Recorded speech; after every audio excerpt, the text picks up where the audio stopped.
وہ بڑے زور و شور سے جاری تو ہوتا ہے، لیکن پھر بھی اس کے علاوہ بہت سارے ایشوز کو فیس کرنا پڑتا ہے شہریوں کو، اور کہا جاتا ہے کہ مختلف یونین کونسلز کے اندر جو سینٹری ورکرز کام کر رہے ہیں ان کی نااہلی کی وجہ سے وہاں پہ صفائی ستھرائی کا کام جو ہے وہ بہت ایشو اٹھا رہا ہے، اور لوگ جو ہے وہ کافی پریشان ہیں، خاص طور پہ بلدیاتی اداروں کے حوالے سے، کیونکہ جیسے ہی بلدیاتی ادارے توڑ دیے گئے، ختم کر دیے گئے، جتنے بھی سینٹری ورکرز آتے تھے وہ ان کے انڈر آتے تھے، اور اب جو ہے وہ صورتحال یہ ہے کہ سینٹری ورکر جو ہے وہ کسی قسم کا کام جو ہے وہ اس طرح سے نہیں کر پا رہے جیسے بلدیاتی نمائندوں کے نیچے کر رہے تھے۔ اس پہ بات کریں گے، لیکن اس کے ساتھ ساتھ آگے بڑھتے ہیں جناب۔ آپ کو بتا دیں کہ گزشتہ روز ایک ایسا بم گرایا گیا ہے عوام پہ کہ عوام جو ہے وہ جلس کے رہ گئی اس کی گرمی سے۔ پیٹرول بم تھا جناب، اوپر سے ہے بھی پیٹرول، اور بم بھی پیٹرول کا ہو تو جلس ہی جائے گی نا عوام۔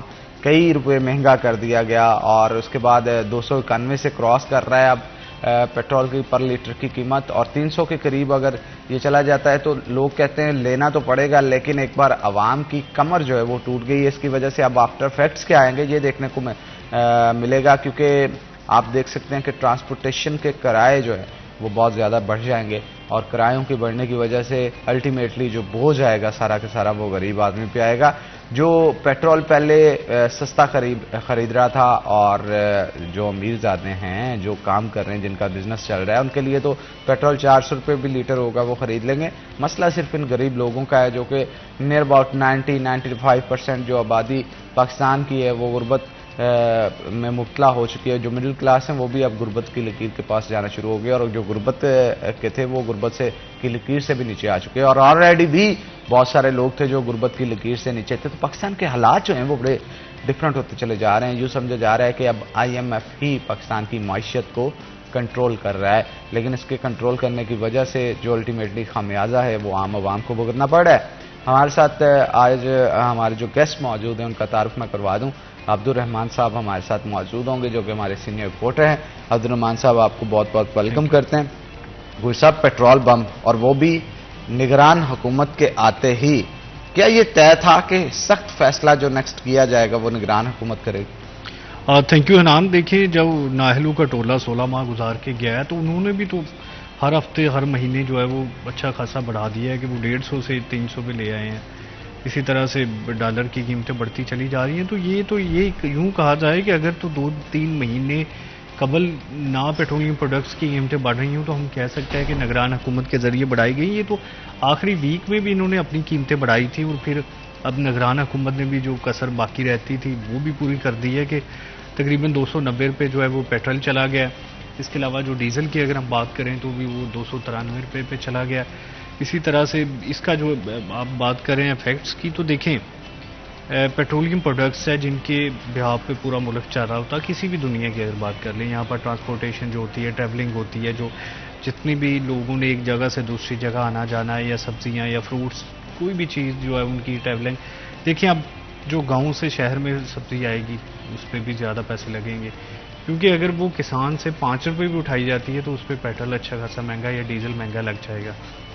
اسی طرح سے جو دوسرے شہر سے آئے گی وہ ہر چیز پہ سمجھ لیں کہ وہ ایفیکٹ پڑتا ہے، اور یہ ہر چیز ہی آٹومیٹک مہنگی ہو جائے گی، کیونکہ کوئی بھی چیز ایک شہر میں نہیں ہوتی نا، ساری باہر سے ہی آتی ہیں۔ دودھ مہنگا ہو جائے گا، اور یہ دودھ ایسی آئٹم ہے جو پہلے سال میں 1 مرتبہ بڑھتی تھی اور اب 4 مرتبہ بڑھ رہی ہے۔ اس کا تازہ اثر یہ پڑے گا کہ یہاں پر جو ہے وہ بیکری آئٹمس مہنگی ہو جائیں گی۔ اس کا اثر یہ پڑے گا کہ یہاں پر قیمتیں جو ہے وہ آٹے کی مہنگی ہو جائیں گی۔ اسی طرح سے جو فیول پرائس ایڈجسٹمنٹ کی مد میں بجلی ہے وہ مہنگی ہو جائے گی۔ جو لوگ ابھی استعمال اس منتھ میں یونٹ کر رہے ہیں یا جو پچھلے منتھ میں کیا ان کو بھی پیسے دینے پڑیں گے زیادہ نا۔ تو یہ کئی طرح کے پرابلمز ہیں جو بڑھتے ہی چلے جاتے ہیں۔ اس وجہ سے پیٹرولیم پروڈکٹس کی قیمتیں بڑھاتے یا کم کرتے وقت ہمیشہ یہ دیکھا جاتا ہے کہ اس سے عوام کو کتنا ریلیف ملنا ہے، لیکن اب یہاں پر مسئلہ یہ آ رہا ہے سب سے زیادہ کہ اب تو جو حکومت ہے وہ منتخب چلی گئی ہے، اب نگران حکومت ہے، تو ان پہ تو کوئی ایسا اخلاقی پریشر بھی نہیں ہوتا، ان کے لیے کوئی ایسا انہوں نے ووٹ بھی نہیں لینے ہوتے نا۔ اب تو جو ہے وہ وزیر اعظم جو شہباز شریف ہے یا مسلم لیگ نون ہے ان پہ تو تنقید بھی نہیں ہوگی نا کہ کیوں قیمتیں بڑھ رہی ہیں۔ تو یہ ساری چیز ہے، یہ سارا بیک گراؤنڈ ہے جس کی وجہ سے جو ہے وہ تمام معاملات خراب ہو رہے ہیں۔ نام IMF ڈیل کا لیا جا رہا ہے، یہ بات کسی حد تک درست ضرور ہے کہ IMF کے مطالبات ہوتے ہیں کہ جو ہے وہ پیسے زیادہ سے زیادہ اکٹھے کیے جائیں، کسی بھی مد میں ٹیکسیشن کی مد میں کیے جائیں، لیکن مسئلہ یہ ہوتا ہے کہ یہ سارا کا سارا بوجھ جو ہے وہ عام صارف پہ ڈالا جاتا ہے۔ دیکھیں عام صارف کو نکالنا کیسے ہے اس بوجھ سے؟ یا تو آپ ان کی یوٹیلیٹی سروسز بہتر کرتے ہیں، یا تو آپ ان کو ٹیکس میں چھوٹ دیتے ہیں، کوئی ایسا کارڈ ایشو کیا جاتا ہے جس سے ان کو جو سودے ہے وہ سستے ملتے ہیں، یا یوٹیلیٹی سٹور سے، یا اس طرح کی کچھ چیزیں میڈیسن یا پیٹرول وغیرہ یہ ایسا کوئی پلان بنایا بھی گیا تھا لیکن اس پہ امپلیمنٹ نہیں ہو سکا. تو اب دیکھیں یہ بوجھ جو ہے وہ ایک عام چھوٹا سا بندہ جو بے روزگار ہے یا اسٹوڈنٹ ہے اس سے لے کر ہر اس بندے پر منتقل ہو رہا ہے جس کی جو ماہانہ آمدن ہے پہلے ہی خاصی کم ہے، اور اب وہ مزید جو ہے وہ پیٹرول کی قیمتیں برداشت کرے گا. اور یہ بھی کہا جا رہا ہے کہ شاید ہر 15 دن بعد اس میں جو اتار چڑھاؤ آتا ہے تو یہ اب بڑھے گا ہی، کم ہونے کا نام نہیں لے گا. بالکل آپ نے ٹھیک کہا. تو ناظرین اب ہم پیٹرول کے حوالے سے تو آپ سے گفتگو کی، شہر کی صفائی ستھرائی کے حوالے سے بھی آپ سے گفتگو کر رہے تھے. تو ابھی ہمیں جوائن کیا ہے عظیم شوکت صاحب نے جو کہ ڈی جی ہیں FWMC کے. آپ کو ویلکم کرتے ہیں جی شو کے اندر. اور شہر کے حوالے سے اب ہم گفتگو کریں گے کہ کس طرح سے اس کی صفائی مہم کو لے کے چلا جا رہا ہے، آنے والے دنوں کے اندر اس کی اسٹریٹجیز کیا ہوں گی، اور ڈمپ سائٹس کے اوپر ہم گفتگو کریں گے، کتنا کچرا ہے جو کہ شہر سے اکٹھا کیا جا رہا ہے، ان تمام تر چیزوں کے حوالے سے جانیں گے. عظیم صاحب سب سے پہلے تو مجھے یہ بتائیے گا کہ شہر اگر ڈسٹرکٹ فیصل آباد کی بات کریں تو کتنا کچرا ہے جو کہ روزانہ کی بنیاد پہ لوگوں سے پروڈیوس کیا جا رہا ہے، اور سب سے زیادہ بوجھ آپ کو کس حلقے پہ نظر آتا ہے کہ یار سب سے زیادہ جو کچرا اکٹھا ہوتا ہے یا صفائی ستھرائی کے لیے بوجھ ہوتا ہے وہ اس علاقے پہ ہوتا ہے؟ تو اس کے لیے اسٹریٹجی کیا بنائی گئی ہے آپ؟ جی تقریباً آلموسٹ جو ہے نا 1300 سے لے کے بٹوین 1500 ٹن جو جدید کوڑا اکٹھا ہم کرتے ہیں، اور یہ اس کا جو ڈائریکٹ تعلق ہے وہ بالکل آبادی کے ساتھ ہے. ایسی یوسیز جو زیادہ گنجان آباد ہے وہاں زیادہ کوڑا پروڈیوس کیا جاتا ہے، جیسے ہماری جو شہر والی یوسیز ہیں، اور خاص طور پہ جس میں میں بتاؤں گا کہ جہاں آپ کے 8 بازار ہیں وہاں جو پروڈکشن میں بہت زیادہ ہوتی ہے. ڈیفینیٹلی وہاں پہ رہائشی بھی ہیں اور چھوٹے سے ایریا میں بہت ساری دکانیں بھی ہیں، وہاں بہت سارا فٹ فال بھی ہے. ڈیفینیٹلی وہاں پہ جو اس کی جو کلیکشن اور پروڈکشن ہے وہ بہت زیادہ ہوتی ہے. تو جو ہمارا پرٹیکولر ٹپیکل جو شہر والا ایریا ہے اس کی پروڈکشن بہت زیادہ ہوتی ہے. اور ہمیں ڈیفینیٹلی جہاں ہمیں زیادہ برڈن ہوتا ہے یا جہاں پہ زیادہ ہمارے وہ پروڈکشن ہوتی ہے کوڑے کی اٹھانے کے لیے، وہ جو وہاں جو ہمارے ریسورسز وہ بھی ہمیں زیادہ لگانے پڑتے ہیں. اب تقریباً 78 ورکرز ہم نے لگائے ہوتے ہیں صبح 4 سے آنورڈ نارتھ بازار کے اندر، اور اسی حساب سے پھر جو ہماری گاڑیاں ہیں ٹپرز ہیں وہ بھی وہاں پہ لگائی ہوتی ہیں. اس کے علاوہ ایسے ایریاز جہاں پہ آپ دیکھتے ہوں جیسے جلدی مارکیٹ ہے جہاں پہ ریڈیاں بہت زیادہ لگتی ہیں، وہاں پروڈکشن بہت زیادہ ہوتی ہے. اور وہ ایک جو ہے نا کنٹینیوس عمل بھی ہوتا ہے کہ دن میں ایک دفعہ صاف کرنے سے وہ صاف نہیں ہوتی. آپ صبح صاف کرتے ہیں، جب وہ شاپس کھلتی ہیں 9 بجے دیر اگین ڈرٹی، پھر اگین ان نیڈ آف صفائی کے لیے اس کو ضرورت ہوتی ہے.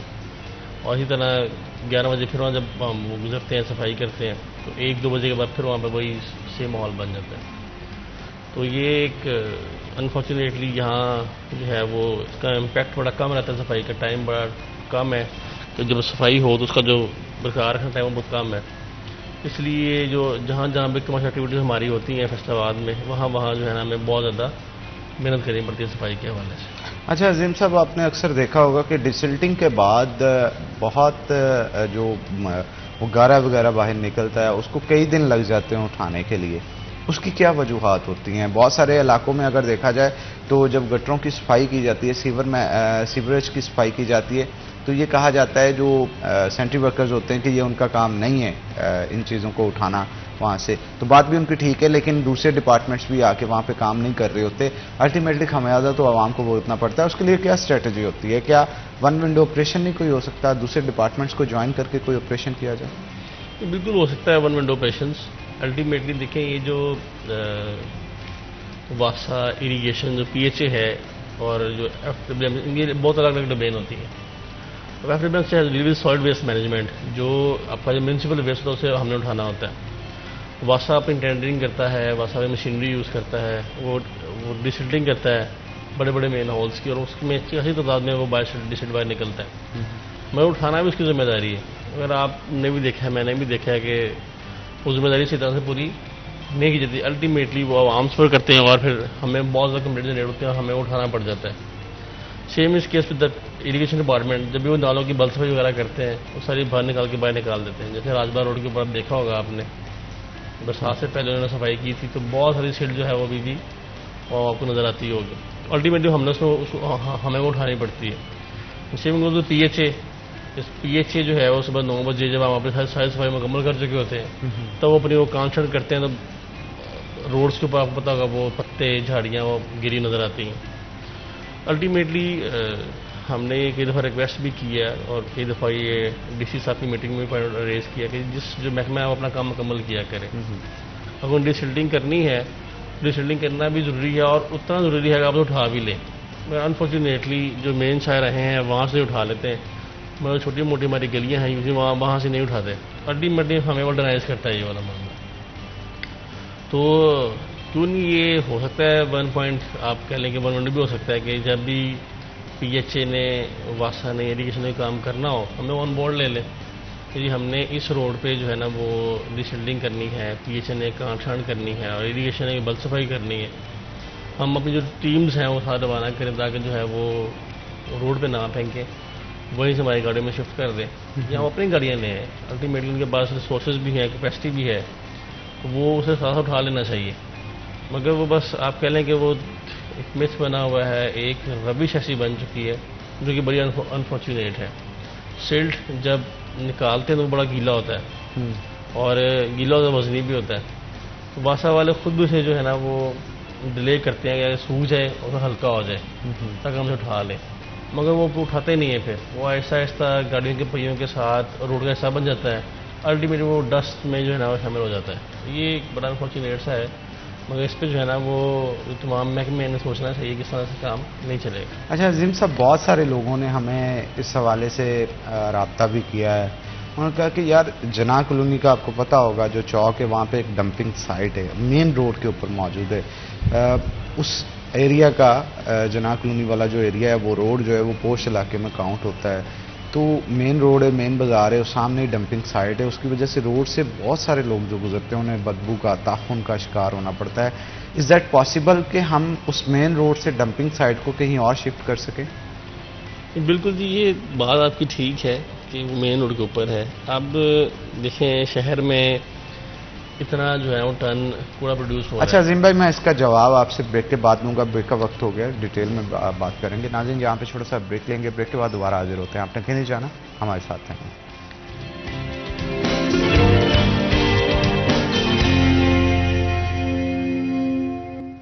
ویلکم بیک ناظرین، بریک کے بعد خوش آمدید. ناظرین عظیم شوکت اوان صاحب ہمارے ساتھ موجود ہیں اور بریک پہ جانے سے پہلے عظیم بھائی وہ ڈمپنگ سائٹ کے حوالے سے گفتگو ہو رہی تھی. کہیں از دیٹ پاسبل کہ ہم اس کو آؤٹ آف سٹی یا کسی ایسی لوکیشن پہ موو کر دیں جہاں پہ پبلک کا ذرا گزر بسر جو ہے وہ کم ہو؟ بالکل، یہ جو ہے نا جو آپ نے جگہ بتائی جناح کالونی میں مین روڈ کے اوپر، یہ ڈمپنگ سائٹ نہیں ہے ہماری، بیسکلی کلیکشن پوائنٹ ہے.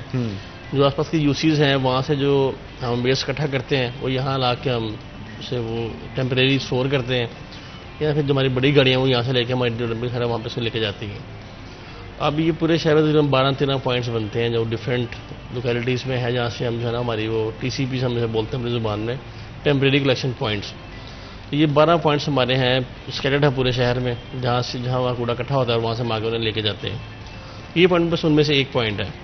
تو یہ ہم کوشش یہ کرتے ہیں کہ ہم جو پوائنٹ جو ہے نا شام 3 سے پہلے 4 سے پہلے بالکل خالی کر دیں. یہاں جو ہے نا جو ویسٹ صبح آتا ہے وہ 3 سے 4 بجے تک بالکل زیرو ویسٹ کر دیتے ہیں.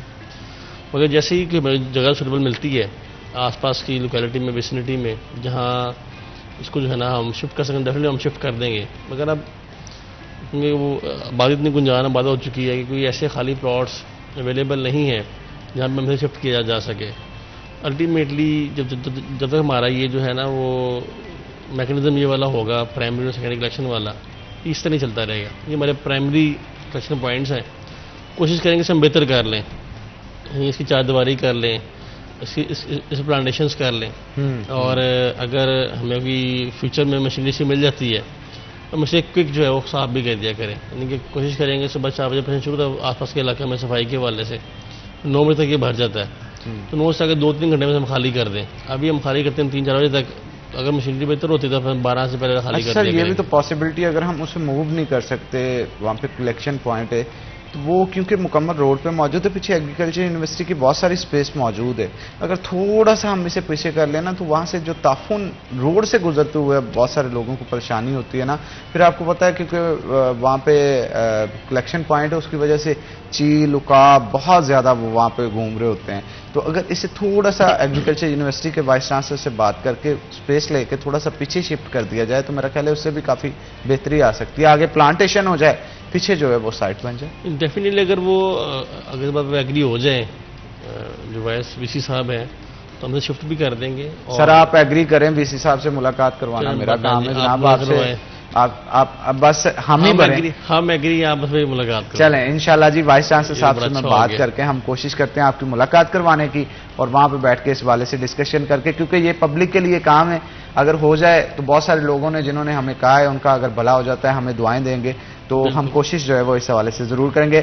عبدالرحمان صاحب بھی ہمارے ساتھ موجود ہیں، ان سے بھی بات کرتے ہیں. رحمان صاحب، یہ کلیکشن پوائنٹس جو جیسے اس کلیکشن پوائنٹ کی عظیم صاحب سے بات ہو رہی تھی، شہر کے مختلف کلیکشن پوائنٹ سے آپ کیا سمجھتے ہیں کہ یہ رائٹ سپیسز پہ موجود ہیں؟ کیونکہ جس وقت یہ بنائے گئے تھے تب آبادی کا تناسب جو ہے وہ ان علاقوں کے اندر بہت کم تھا، تو ابھی موجودہ صورتحال کو دیکھتے ہوئے آپ کا کیا کہنا ہے؟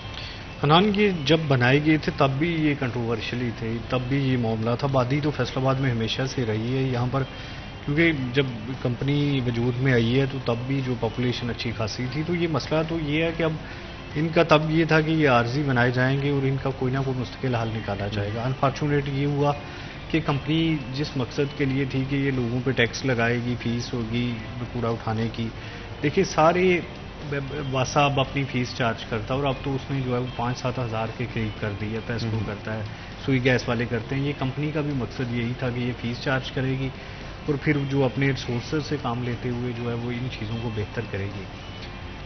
جو پولیٹیکل گورنمنٹ ہے وہ ڈیسیجن نہیں لے سکی شہباز شریف کی نا، آنے والی پھر بزدار کی بھی نہیں لے سکی. تو یہ معاملہ جو ہے وہ پینڈنگ ہی چلا آ رہا ہے ابھی تک. تو یہ سارے پیسے جو ہے وہ پنجاب حکومت کی جانب سے دیے جاتے ہیں، تو وہ بمشکل اتنے پیسے ہوتے ہیں کہ جس سے ان کا روزمرہ کا سیٹ اپ چل جائے. ایون کہ ملازمین میں بھی کمی آئی ہے، جو پہلے زیادہ ہونے چاہیے تھے وہ کم ہوتے جا رہے ہیں. مشینری نئی خریدی نہیں جا رہی. تو یہ ساری چیزیں عارضی کلیکشن پوائنٹ کا مطلب تو یہ ہے کہ 2-3 گھنٹے میں جو ہے وہ ختم ہو جائے، پھر تو کسی کو فیل بھی نہیں ہوگا نا لوگوں کو رکنے سے پہلے اگر وہاں پر مشینری کی مدد سے چلا جائے. اور یہ آپ کی بات بڑی ویلڈ ہے کہ اب اس کو اگر پوائنٹس مزید دیکھے جائیں، لیکن مسئلہ تو وہی ہے نا کہ شہر تو بہت گنجان آباد ہے، جہاں بھی بنا وہاں پہ کنٹروورشلی ہوگا، لوگوں کی کمپلینٹس آئیں گی. اس وجہ سے چلیں ہم اس پہ مزید گفتگو کرتے ہیں. میں ناظرین کو مخاطب کرنا چاہتا ہوں، کسی قسم کے ایشوز ہیں آپ کو، لائیو کال کے لیے آپ کی اسکرین پہ نمبر دیا جا رہا ہے، تو بریک کے بعد ہم حاضر ہوں گے. اگر آپ کی کوئی کیوریز ہیں تو آپ لازمی طور پہ لائیو کال کے اندر دے سکتے ہیں. یہاں پہ دیں گے چھوٹا سا بریک کے بعد دوبارہ حاضر ہوں گے. آپ نے کہیں نہیں جانا، ہمارے ساتھ ہیں.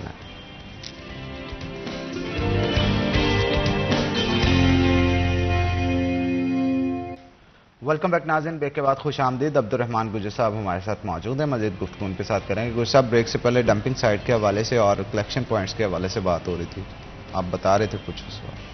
حنان دیکھیے، یہاں پر مسئلہ یہ ہے کہ ابھی تو پراپر جو ہے وہ ڈمپنگ سائٹ بھی ہمارے جو فیصل آباد میں نہیں بنائی جا سکی. بارہا جو ہے پلان کیا گیا بنائی جائے گی. تو یہ جو کلیکشن سینٹر عارضی بنائے گئے ہیں ان کو واقعتاً بہتر ہونے کی ضرورت ہے. یہ آپ کا پوائنٹ بڑا ویلڈ ہے کہ جہاں اسپیشلی پبلک پاپولیشن زیادہ ہے وہاں پہ کچھ ایسا پروسیجر ہونا چاہیے کہ یا تو وہ بالکل بیک پہ ہوں، گلیوں میں ہوں جہاں پہ پاپولیشن زیادہ نہ ہو، مین روڈز پہ نہیں ہونا چاہیے، یا پھر اس کو خالی کرنے کے حوالے سے کچھ ایسا ہونا چاہیے کہ 12 بجے سے پہلے وہ خالی ہو جائیں.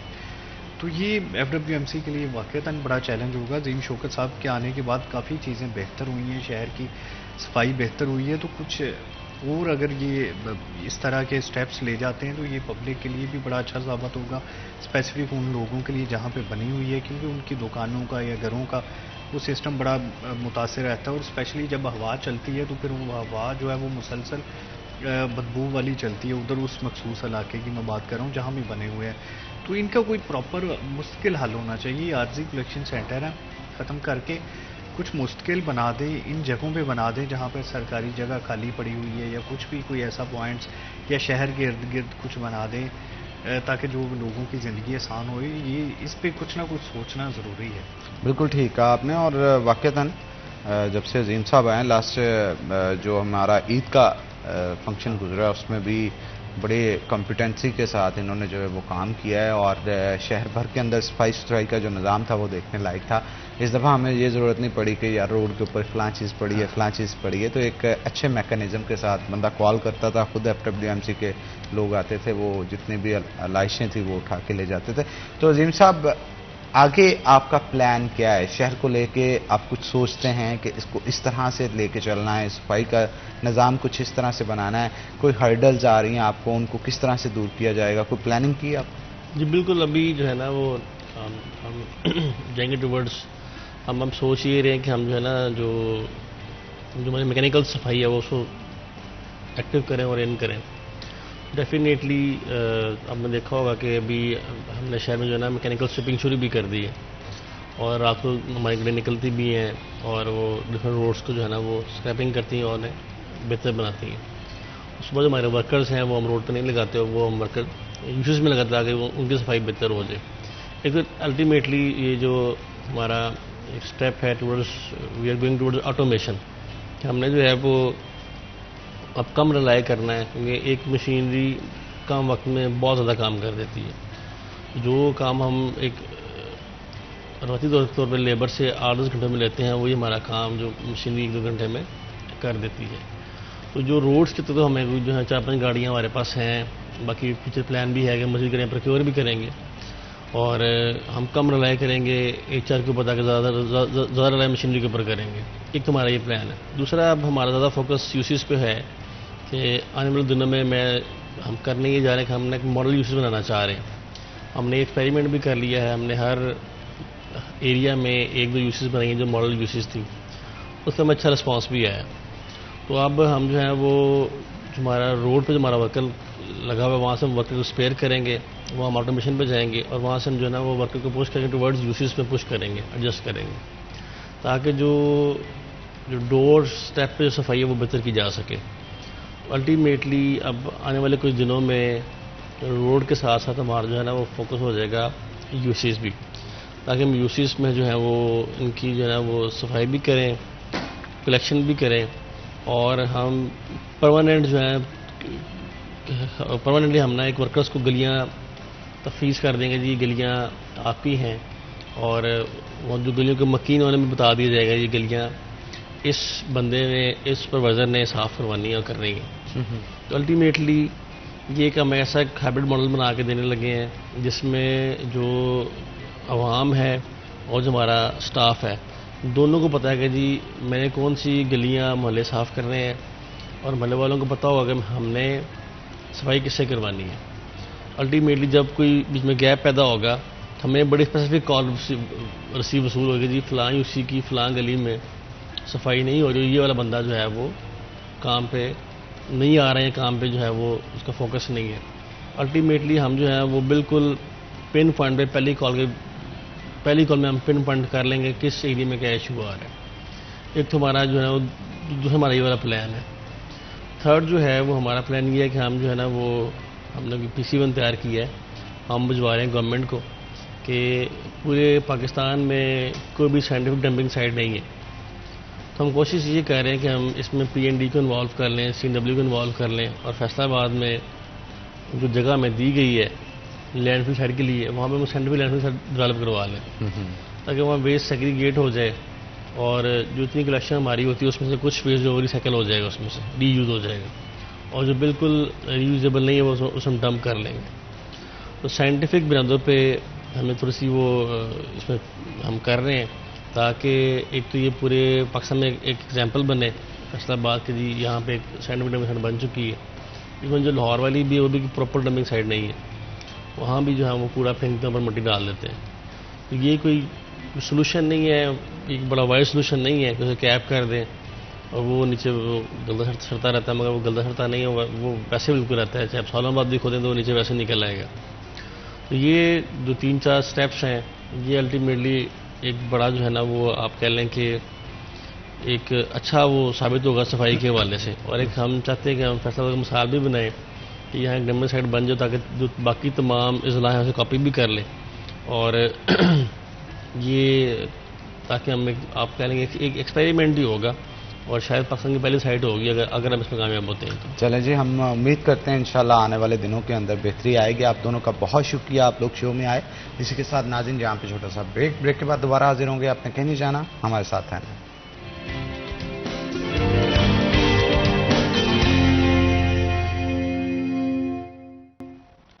ویلکم بیک ناظرین، بریک کے بعد خوش آمدید. ناظرین جیسا کہ آپ کو پتا ہے کہ ہمارا سیکنڈ ہاف سٹارٹ ہو چکا ہے، اور سیکنڈ ہاف کے سٹارٹ کے اوپر ہی ہم نے آپ کو اشیاء خورنوش کے ریٹس کے حوالے سے بتانا ہوتا ہے. تو کیا ہوں گے آج اشیاء خورنوش کے ریٹس، مارکیٹ کمیٹی کا اس حوالے سے کیا کہنا ہے، دیکھیں گے ہمارے اسپیشل سیگمنٹ آج کے بھاؤ میں.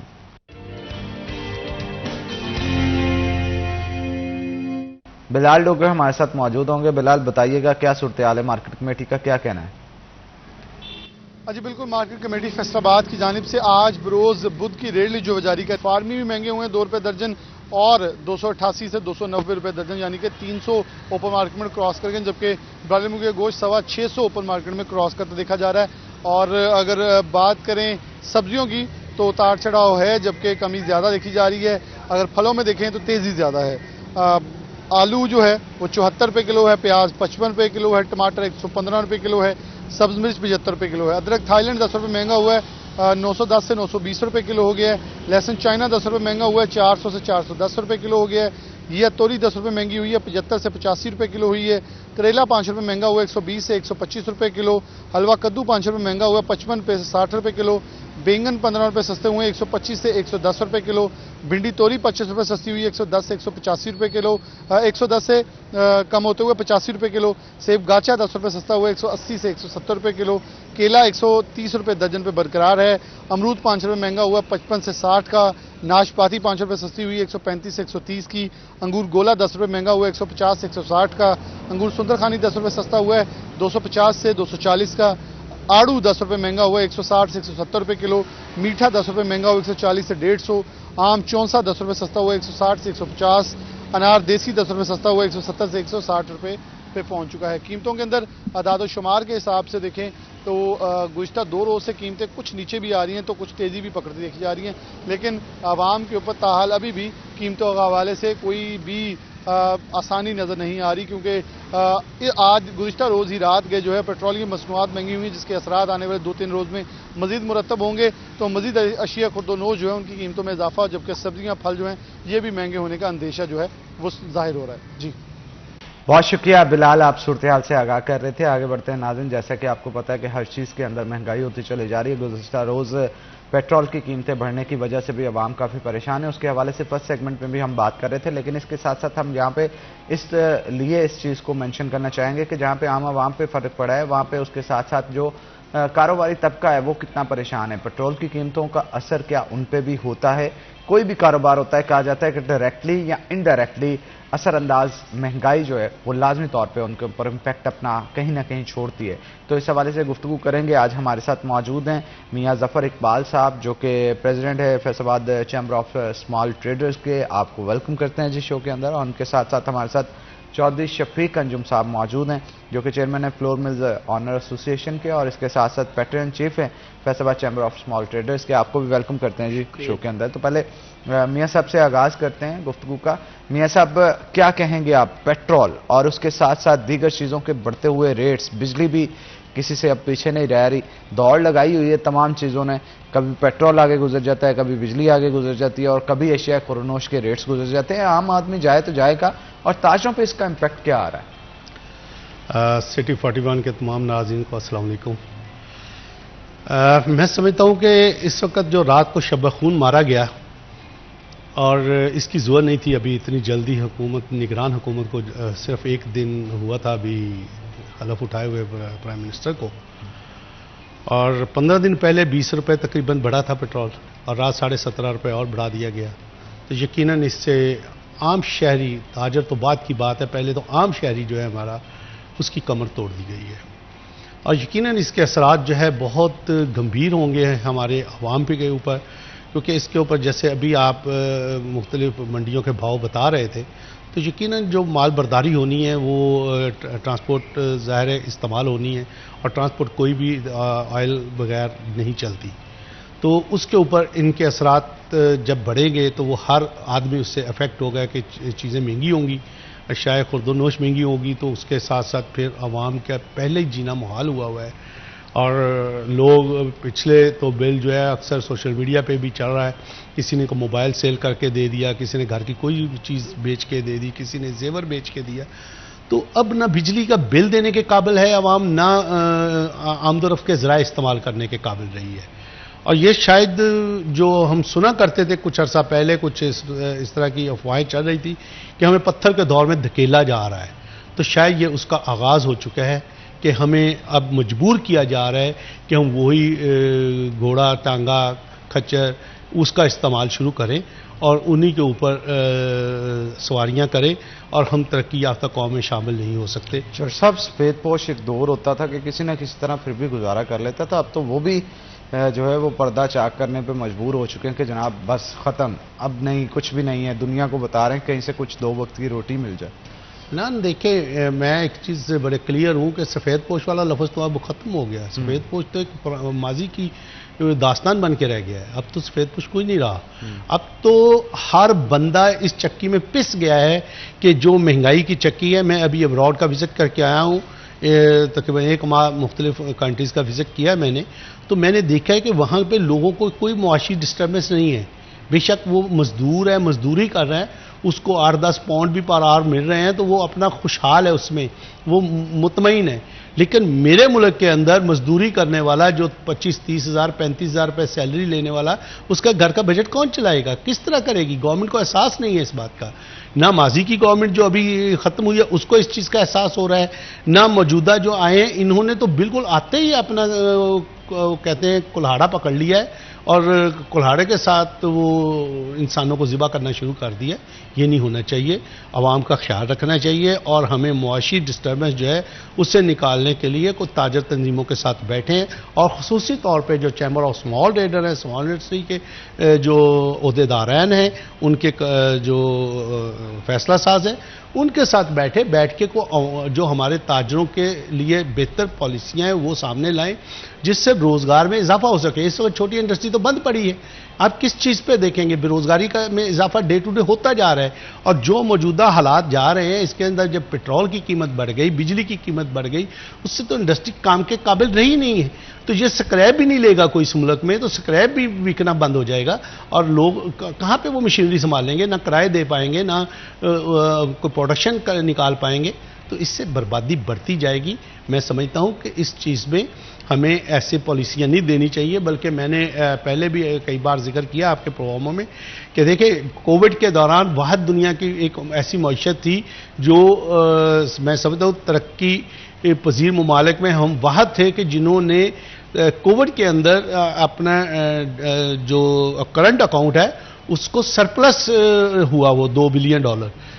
17 سال بعد پاکستان کی تاریخ میں یہ کام ہوا تھا, اور اس کے بعد اسٹیٹ بینک آف پاکستان نے 2056 ارب کے قریب لگ بھگ 0 ریٹ پہ سرکولیٹ کیے تھے انڈسٹری کو, گو کہ وہ کہا گیا تھا کہ چھوٹی اور درمیانے درجے کی انڈسٹری کے لیے, اور اس سے فائدہ سب سے زیادہ کارپوریٹ لوگوں نے اٹھایا.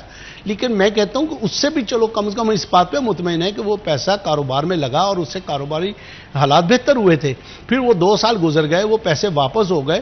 گورنمنٹ کو چاہیے کہ اس طرح کی پالیسیاں کو انٹروڈیوس کرے, اور خاص کر یہ نگران گورنمنٹ آئی ہے, ان کو تو چاہیے کہ یہ جو بھی ان کو ٹائم ملے 2, 4, 6 مہینے جو بھی انہوں نے اپنا الیکشن کے دوران کرنا ہے, تو یہ تو اپنی یاد چھوڑ کے جائیں کہ ہم نے یہ کام کیے تھے, اور لوگوں کو وہ یاد رہیں کہ جی فلاں وزیر اعظم آیا تھا اور اس نے آتے ہی ایسے معاشی جو پروگرام دیے تھے کہ جس سے لوگ خوشحال ہونا شروع ہو گئے اور خوشحالی آنی شروع ہو گئی.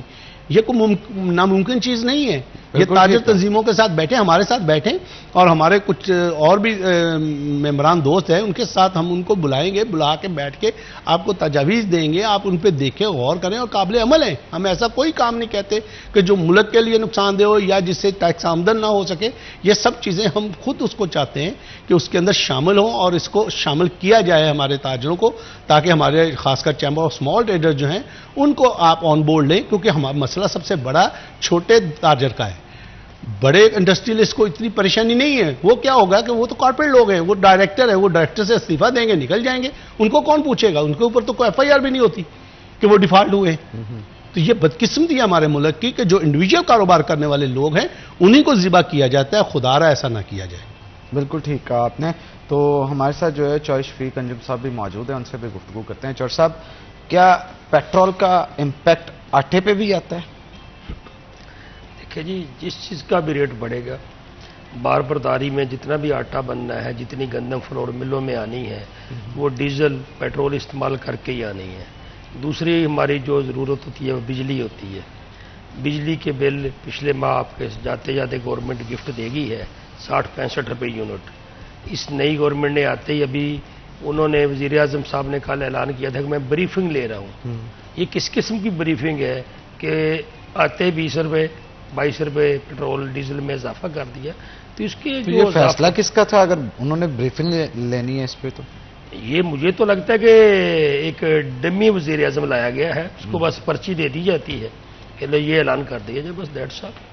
دیکھیں اس کا آپ پورٹ فولیو دیکھیں نا کہ اس سے پہلے اس کا تجربہ کیا ہے, کوئی وزارت اس نے چلائی ہے. اس ملک کو تو مذاق بنا دیا گیا ہے.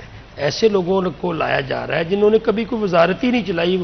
وہ صاحب ایک سینیٹر ہے, ٹھیک ہے, ابھی انہوں نے استعفیٰ دیا ہے, وہ وزیر اعظم پاکستان بنا دیے گئے ہیں جو دنیا کی 7ویں ایٹمی طاقت ہے. یہ دنیا میں مختلف چیزوں میں کچھ کہیں پہ 4تھے نمبر پہ ہے, کہیں پہ 5ویں. اور اس ملک کا وزیر اعظم کسے بنایا گیا ہے جس کو کوئی تجربہ ہی نہیں ہے. اس نے ایک وزارت تک نہیں چلائی, اس نے کسی شہر کی میونسپل کمیٹی تک نہیں چلائی, آپ اس کو وزیر اعظم پاکستان بنا دیں گے. یہ شو کر رہا ہے ہمارے سیاستدانوں کا, ہمارے جو ارباب اختیار ہیں ان کا پاکستان کے ساتھ کتنی سنجیدگی ہے, اس ملک کو ہم نے کیسے رن کرنا ہے, اس ملک کی عوام کو ہم نے ریلیف کیسے دینا ہے, اس ملک کی انڈسٹری کو کیا ہم نے پھلے پھولے دینا ہے یا نہیں دینا. یہ ان کی سنجیدگی شو کر رہی ہے کہ آپ کے پاس یہ وہی ہے جیسے عثمان بزدار صاحب لائے گئے تھے. پورا ملک چیخ رہا تھا کہ آپ انٹریڈ بندے کو لے آئے ہیں. یہ سیم وہی کاپی ہے. میں تو سمجھتا ہوں کہ وہی جو میاں صاحب نے کہا کہ پتھر کے دور میں دنیا آگے چاند کو جا رہی ہے, ہمارا پڑوسی ملک وہ چندریان بھیج رہا ہے اور ہم پیچھے کو جا رہے ہیں. یہ کچھ بالکل ٹھیک کہا آپ نے, لیکن اس کا حل بھی تو ہونا چاہیے نا سر. اس کا حل دیکھیں, سب سے پہلے تو اس میں جس کا جو رول ہے, اگر اسٹیبلشمنٹ کا ایک رول ہے اس کو اپنے رول کے اندر رہنا چاہیے, سیاستدانوں کو اپنے رول کے اندر رہنا چاہیے, جو آپ کی عدلیہ ہے اس کو اپنے رول کے اندر رہنا چاہیے, اور جو اس ملک میں جنہوں نے جاب لوڈ اٹھایا ہوا ہے خصوصاً SMEs اور کارپوریٹ سیکٹر, ان کو اپنے ساتھ بٹھا کے ان کو اپنا بازو سمجھ کے جو فیصلہ ساز کرتے ہیں ان سے کام لیں, ان کو آسانیاں دیں.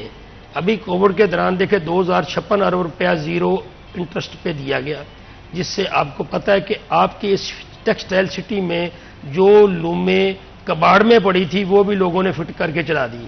اور یہاں بسوں کے اوپر اشتہار تھا کہ ہمیں ورکر کی ضرورت ہے, یہاں ہمیں ورکر نہیں ملتا تھا.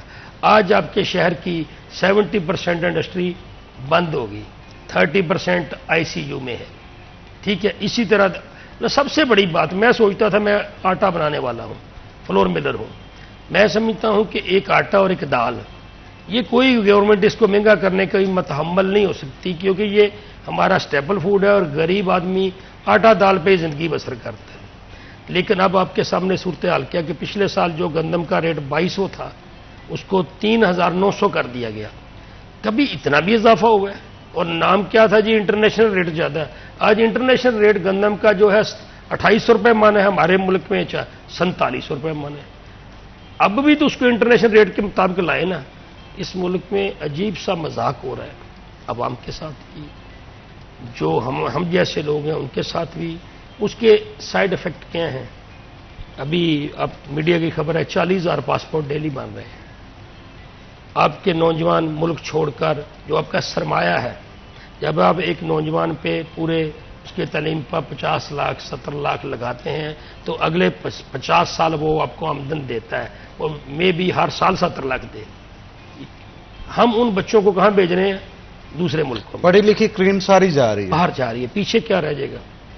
آج آپ مارکیٹ میں جائیں, آپ کو سرٹیفائڈ پلمبر نہیں ملتا, سرٹیفائڈ میسن نہیں ملتا, سرٹیفائڈ کارپینٹر نہیں ملتا.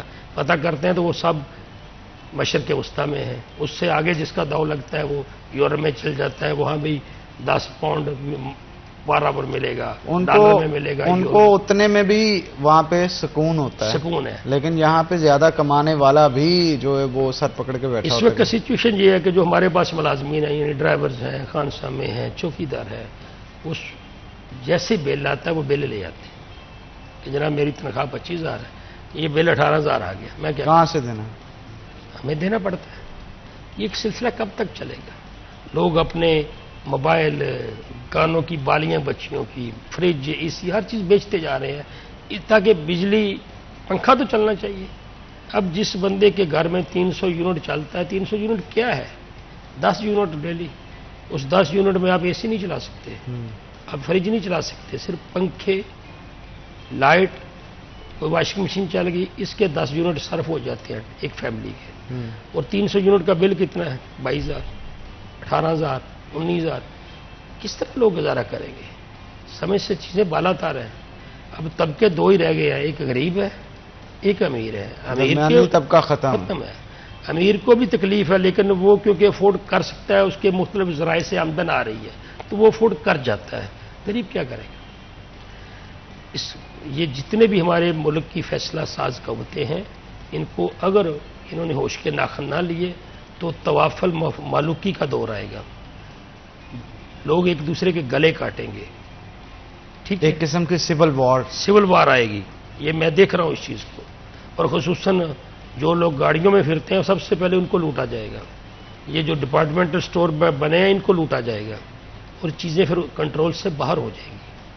اس وقت کے آنے سے پہلے میں سمجھتا ہوں گورنمنٹ کو ہوش کے ناخن لینے چاہیے، ایک قومی ایجنڈا بنانا چاہیے کہ یہ ہماری بیسک ہے، ہم نے غریب کو جینے کا حق ضرور دینا ہے۔ بالکل، ہم اس پہ مزید گفتگو کریں گے، لیکن ایک چھوٹی سی بریک کے بعد ناظرین یہاں پہ بریک لیں گے، بریک کے بعد دوبارہ حاضر ہوتے ہیں۔ آپ نے کہیں نہیں جانا، ہمارے ساتھ رہنا ہے۔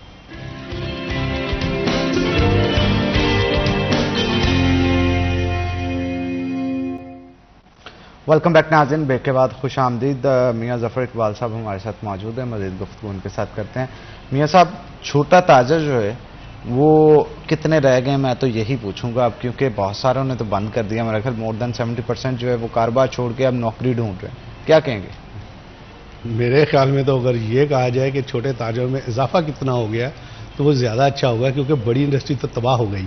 اچھا، ظاہر ہے وہ سارے چھوٹے ٹرکل ڈاؤن افیکٹ ہے نا، اب تو چھوٹے تاجروں میں آ گئے، اور جو چھوٹا تاجر تھا پہلے دکاندار تھا اب وہ مزدور بن گیا۔ تو یہی تباہی ہے اس وقت۔ جیسے میں نے پہلے بتایا کہ دیکھیں، حکومت وقت کا کام ہوتا ہے روزگار مہیا کرنا، انوائرمنٹ دینا، اور ایسی اسکیمیں انٹروڈیوس کرانا جس سے عام شہری مستفید ہو سکیں۔ جیسے میں سمجھتا ہوں کہ محسن نقوی صاحب وزیر اعلیٰ پنجاب ہیں اس وقت، اور ان کی اگر میں پچھلے یہ چند ماہ کی کارکردگی دیکھوں تو بنسبت ہمارے ماضی کے 15 سال یا 20 سال کا اگر وزراء اعلیٰ کو دیکھیں تو ان سے بہتر نظر آ رہی ہے مجھے۔ گو کہ یہ ایک نگران وزیر اعلیٰ ہے، لیکن ہر چیز میں، حالانکہ نگران کے پاس اس طرح پاور نہیں ہوتی اس کے باوجود بھی، لیکن اس کے باوجود انہوں نے اپنی کمپیٹنسی شو کی ہے، اور پھر قدرت جب ساتھ دیتی ہے نا تو اس کے ساتھ جو ٹیم ہے اس وقت ایک سمارٹ ٹیم ہے، چھوٹی ٹیم ہے، کوئی بہت بڑی ٹیم نہیں ہے جو وزراء کی ہے، اور وہ سب اپنے اپنے شعبوں میں اس حد تک انوالو ہیں کہ وہ ایسے عبادت سمجھ کے کام کر رہے ہیں کہ میں سمجھتا ہوں کہ اگر یہی چیز وفاق میں بھی ہو جائے، اور جیسے شفیق صاحب نے ابھی بات کی تھی کہ وہ جو وزیر اعظم ہے اس کا تجربہ نہیں ہے، تجربہ کوئی چیز نہیں ہوتی میری نظر میں۔ تجربہ خود بخود ہو جاتا ہے اگر آپ کی ٹیم آپ کے ساتھ ہے اور آپ انت تک محنت کرنے والے انسان ہیں تو آپ آٹومیٹکلی ہر چیز کو بہتر کرے جائیں گے۔ اگر آپ کو ایک معاشرے، دیکھیں کوئی بھی انڈسٹری ہے اس کا ایک چیف اکاؤنٹنٹ اگر صحیح نہیں ہوگا نا تو وہ انڈسٹری آگے پنپتی نہیں ہے پراپر طریقے سے۔ مالک جتنا مرضی شارپ ہو، مالک جتنا مرضی بہتر ہو، اگر اس کا ٹیکنیکل جنرل مینیجر باقاعدہ کوالیفائڈ نہیں ہوگا نا تو وہ نہیں کر سکے۔ بہت سے ان پڑھ مالک ہیں جو انہوں نے بہت بڑی بڑی انڈسٹریاں چلا رہے ہیں، اس کی وجہ یہ ہے کہ انہوں نے بولڈ اسٹیپ لیے کہ اپنی ٹیم جو ہے وہ ایسے لوگوں پر مشتمل بنا لی جو اپنے اپنے شعبوں میں مہارت رکھتے ہوتے ہیں۔ تو اسی طرح ملک بھی جو ہوتا ہے اس کا بھی کام یہی ہوتا ہے کہ اب اگر وزیر اعظم کو موقع ملا ہے تو میں سمجھتا ہوں کہ اگر کوئی وزیر یا سابق وزیر اعلیٰ یا کوئی ایسے عہدے پہ بیٹھا ہوا ہے، ایڈمنسٹریٹو کے عہدے پہ بیٹھا ہوا شخص لگایا جاتا تو شاید وہ پرفارم نہ کر پائے جو موجودہ وزیر اعظم کر سکتا ہے میری نظر میں، اس کی وجہ کہ اس کے پاس سکوپ ہے، اس کے پاس پوٹینشیل ہے، اور اس کو اپنے جوہر دکھانے کا موقع ملا ہے کہ وہ اپنا آپ منوائے، اپنا آپ دکھائے، اور اس کے لیے ضروری ہے کہ عوام کو عزت دی جائے، عوام کو ایسے سٹیپ نہ لیے جائیں جس سے عوام میں آپ کے اداروں کی یا آپ کی یا ہماری گورنمنٹ کی سبکی ہو، جس میں عوام اسے نفرت کرے. یہ نہیں ہونا چاہیے. یہ ملک ہمارا ہے، یہ ادارے ہمارے ہیں، ان اداروں کو اپنا رول ادا کرنا ہوگا، اور اگر یہ صحیح رول ادا کریں گے، انصاف مہیا کریں گے، غیر قانونی جو کاروائیاں نہیں کریں گے، لوگوں کو خوف زدہ نہیں کریں گے، خوف کے سائے میں کبھی ملک نہیں پنپتے. وہ جب بھی جتنا سپرنگ کو آپ دباتے ہیں نا، جب وہ چھوڑ دیں تو وہ پھر اس کے سائیڈ افیکٹ بھی زیادہ ہوتے ہیں. تو لہٰذا ایسا کام نہیں کرنا چاہیے. اگر کوئی لوگ مشورے غلط دے رہے ہیں تو اس کے اوپر نہیں چلنا چاہیے. اور خصوصی طور پہ میں پھر واپس آؤں گا پنجاب کی طرف کہ موجودہ وزیر اعلیٰ محسن نقوی صاحب سے میری آپ کے چینل کے توجہ، بلکہ اس چینل کے ساتھ تو ان کا لگاؤ بھی بہت زیادہ ہے. تو یہ میرا ایک مشورہ ہے کہ پنجاب کے اندر آغاز کریں کہ آپ جو ہے S M E advisory council جو ہے، ہماری دیرینہ خواہش ہے کہ وفاق میں بھی ہو، پنجاب میں بھی ہو. تو میری یہ یہاں پہ تجویز ہے کہ وزیر اعلیٰ صاحب اس پہ فوری عمل کریں اور ایک باقاعدہ chamber of small trader, small industry سے نمائندے لے کے جو S M E advisory council ہے پنجاب کی وہ بنا لیں اور اس کے ساتھ بیٹھیں، مہینے میں ایک میٹنگ کریں اور اپنے جو خاص آفیسرز ہیں ان کو ساتھ بٹھائیں.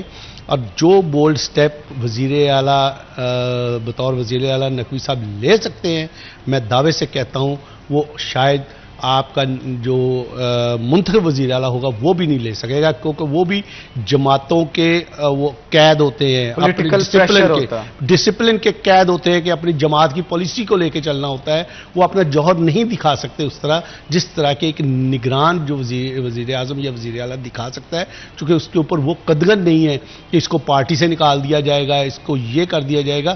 انہوں نے اپنے ٹینور پورے کرنے ہیں، لہذا جب وہ ٹینور پورے کرنے ہیں تو ان کو موقع ہے. اور میں دعوے سے کہتا ہوں کہ میرے جیسا شخص اگر ہونا ہے یہاں پہ تو اتنا پوٹینشیل ہے کہ اس کو اس طرح آپ کام کریں کہ لوگ آپ کو صدیوں یاد رکھیں. یہ کوئی ناممکن چیز نہیں ہے. فنڈز آپ کے پاس ہیں، ادارے آپ کے پاس ہیں، افرادی قوت آپ کے پاس ہے. آپ اس کو پازیٹیو استعمال کریں تو ہر بندہ خوشحال بھی ہو جائے گا، ہر بندہ آپ کے گن بھی گائے گا، ہر ادارہ سیدھا بھی ہو جائے گا. یہ کیسے ممکن ہے کہ کوئی ادارہ آپ کے تابع کام کر رہا ہے اور اس کو آپ احکامات جاری کریں اور عمل نہ کریں؟ جہاں فیصل آباد کو دیکھ لیں، واسا کی وجہ سے سارا شہر ڈوبا پڑا ہے، اکثر روڈ ٹوٹے پڑے ہیں اور جگہ جگہ مین ہول کھلے پڑے ہیں اور برباد ہوئے ہیں، کھڈے پڑے ہوئے ہیں روڈ کے اوپر، کہیں گاڑی آپ چلا نہیں سکتے پراپر طریقے سے.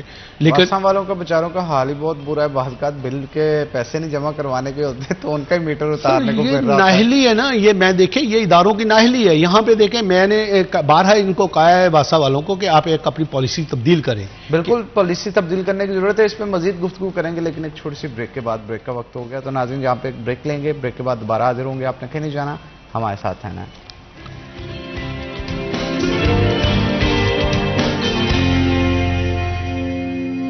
ویلکم بیک ناظرین. بریک کے بعد خوش آمدید. چودھری شفیق انجم صاحب ہمارے ساتھ موجود ہیں. مزید گفتگو ان کے ساتھ کرتے ہیں. چودھری صاحب جو صورتحال چل رہی ہے اس میں الٹیمیٹلی جیسے آپ بتا رہے تھے کہ ٹرانسپورٹیشن بھی فلورز کی کرنی ہوتی ہے. گندم آتی ہے، پھر گندم کو پسائی کے بعد اس کو آٹا بنا کے مختلف شاپس پہ آپ نے رکھوانا ہوتا ہے. ٹرانسپورٹیشن کا بھی خرچہ ہوتا ہے. اوپر سے بڑھتے ہوئے بجلی کے بل جو ہیں اس نے تو کافی حد تک عوام کو جکڑ لیا ہے میرا خیال ہے. اس کے بعد اب کسی چیز میں آپ سمجھ لیں کہ یار کوئی کمی ہوگی ریٹس میں تو وہ تو بالکل بھی نظر نہیں آ رہا. صورتحال کس طرف جا رہی ہے؟ کیا اس مہنگائی کے دور میں بھی آپ دیکھتے ہیں کہ کوئی اسٹریٹجی ایسی بن سکتی ہے جس سے چیزیں سستی ہوں؟ بالکل. اگر آٹے کے حوالے سے سستا ہو سکتا ہے. کیسے چودھری صاحب آپ کچھ سجیسٹ کیجئے گا؟ سب سے پہلے پچھلے سال گورنمنٹ کی گندم کا ریٹ 2200 روپیہ تھا. اس میں کسان کو ریلیف دینے کے لیے مناسب اضافہ چاہیے تھا کہ 2200 سے آپ 2500 کر لیں، 2800 کر لیں. انٹرنیشنل مارکیٹ کو اگر میٹ کرنا ہے تو 3000 کر لیں. پچھلے سال انٹرنیشنل مارکیٹ ریٹ 3000 سے سٹارٹ ہوا تھا. انہوں نے اس کو اٹھا کر 3,900 کر دیا، 2200 سے 39۔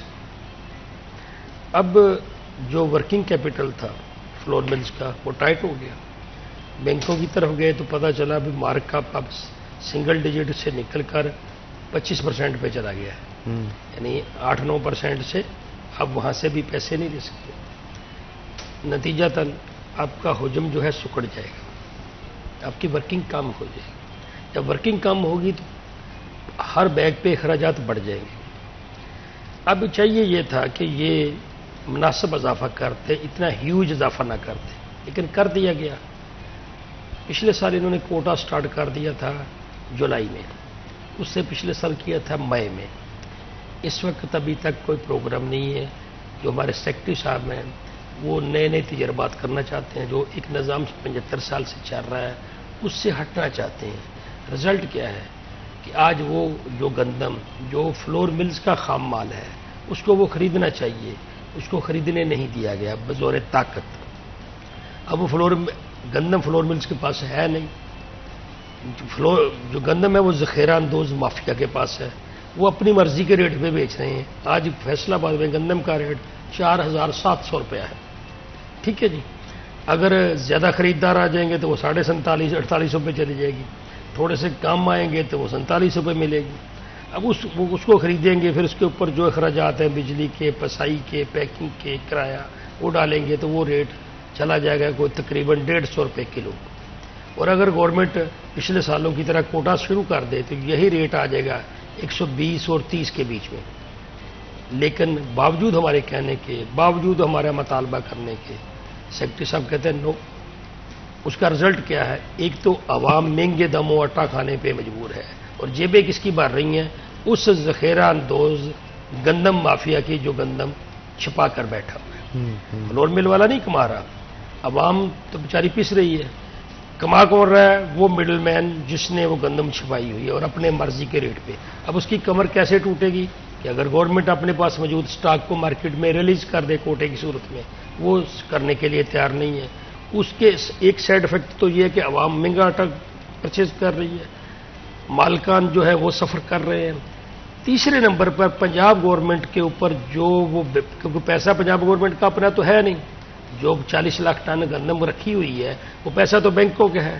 اب پنجاب گورنمنٹ اس کا 25% مارک اپ 24% دے گی اس کے اوپر، وہ بھی الٹیمیٹ کس کے اوپر لوڈ پڑے گا؟ اس پنجاب کی عوام۔ بجائے کہ اس گندم کو ہم نکالیں تاکہ مارکیٹ میں وہ 4700 والی گندم کا ریٹ 4000 پر آ جائے، عوام کو کوئی 10-20 روپے کلو کا ریلیف مل جائے، سیکرٹری صاحب کرنے کے لیے تیار نہیں ہے۔ اب ہم تو چینل کے توسط سے کہہ رہے ہیں، کہہ سکتے ہیں، پرنٹ میڈیا میں کہہ سکتے ہیں، درخواستیں بھجوا سکتے ہیں، وہ ہم سب کچھ کر رہے ہیں، لیکن سر یہاں پہ بابا آدم ہی نرالا ہے، کوئی بھی حل نہیں۔ اللہ تعالیٰ ہدایت دے، بس ہم تو یہی کہہ سکتے ہیں۔ کیوں جی جوہر صاحب، آپ کیا کہیں گے اس حوالے سے؟ یقیناً دیکھیں، میں نے پہلے بھی بتایا ہے کہ یہ ڈیپینڈ کرتا ہے کہ جو حکمران اس وقت حکومت کر رہے ہیں یہ ان پہ منحصر ہے کہ وہ اپنے افسران کو کس طرح یوٹیلائز کرتے ہیں، چونکہ بیوروکریسی کو استعمال کرنے کا جو فن ہے وہ بھی کسی کسی کے اندر ہوتا ہے۔ تو یہ ساری چیزیں بیوروکریٹک پرابلمز کریٹ کیے ہوئے ہیں، تو میں سمجھتا ہوں کہ یہ بحرانوں سے نکالنے کے لیے ان کو پراپر ان سے کام لینا پڑے گا، آپ کو ان کو یوٹیلائز کرنا پڑے گا۔ اور جب تک آپ ان کو یہ احساس نہیں ہوگا کہ انہوں نے عوام کی خدمت کیسے کرنی ہے، اور اس کے ساتھ جو بھی متعلقہ جو کاروباری افراد ہیں شعبے سے جس سے وابستہ ہیں ان کے لوگوں کے ساتھ بیٹھیں، اور ان لوگوں کے ساتھ بیٹھیں جو اس تنظیموں کے کرتا دھرتا ہے، جو فیصلہ ساز ہیں، جو اپنی ٹیم کو ساتھ لے کے چلنے کی استعداد رکھتے ہیں۔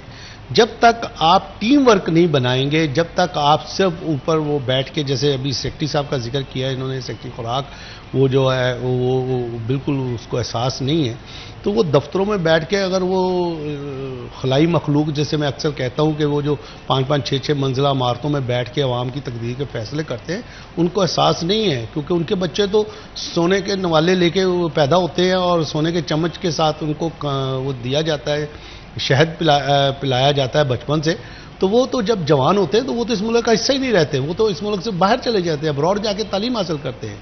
تو عام آدمی جو ہے 24 کروڑ عوام ہے اس ملک کی، یار خدا کے لیے اس پہ غور کریں کہ اس کو ریلیف ایسے دیا جائے تاکہ وہ ہر بندہ یہ سمجھے کہ ریاست میری ماں ہے، ریاست ماں بجا ہوتی ہے، اور ریاست کے ادارے جو ہوتے ہیں ان کو اپنا کردار ایسے ادا کرنا ہے کہ یہ مل کے عوام کی فلاح کے لیے ایسی اسکیمیں لائیں جس سے عوام کو ریلیف ملے۔ یہ نہیں ہے کہ کوئی علاج کے لیے تڑپ رہا ہے تو کوئی خوراک کے لیے تڑپ رہا ہے، کوئی روڈ کے اوپر لیٹا ہوا ہے تو اس کو پرواہ نہیں ہے، کوئی مانگنے والوں کا ہجوم امڑ آتا ہے جب آپ کسی چوراہے پہ کھڑے ہوتے ہیں۔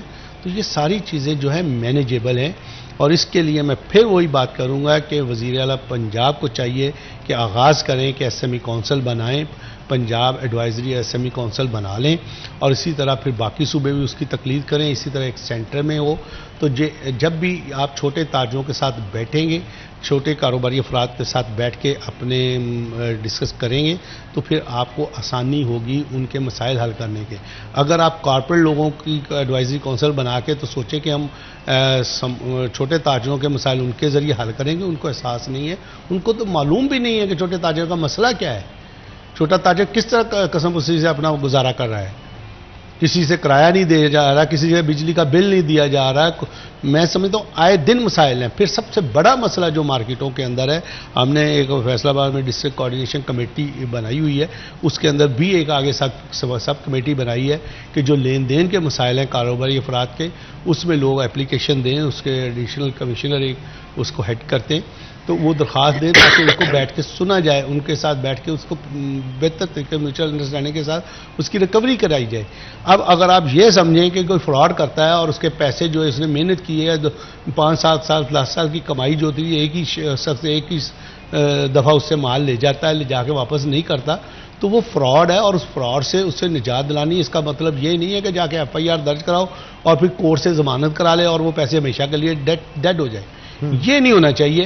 ہم بار بار کہتے ہیں اگر کوئی بینک کا ڈیفالٹ ہے تو اس کے لیے بھی مسالتی کونسل ہونی چاہیے، اس کے بھی لیے بھی مسالتی لوگ ہونے چاہیے، اس وقت کا انتظار مت کیا جائے کہ اگلا کاروباری بالکل ڈیڈ ہو جائے اور اس سے ریکوری بھی ممکن نہ رہے۔ بالکل آپ نے ٹھیک کہا، اور یہ مسئلے ایسے ہیں کہ ان کو جتنی جلدی ہو سکے حل کرنا چاہیے۔ آپ دونوں کا بہت شکریہ، آپ آج کے شو میں آئے، قیمتی وقت نکالا۔ اسی کے ساتھ ناظرین آج کے پروگرام سے اپنے میزبان حنان بخاری کو دے اجازت، پھر ہوگی آپ سے ملاقات، تب تک کے لیے اللہ حافظ۔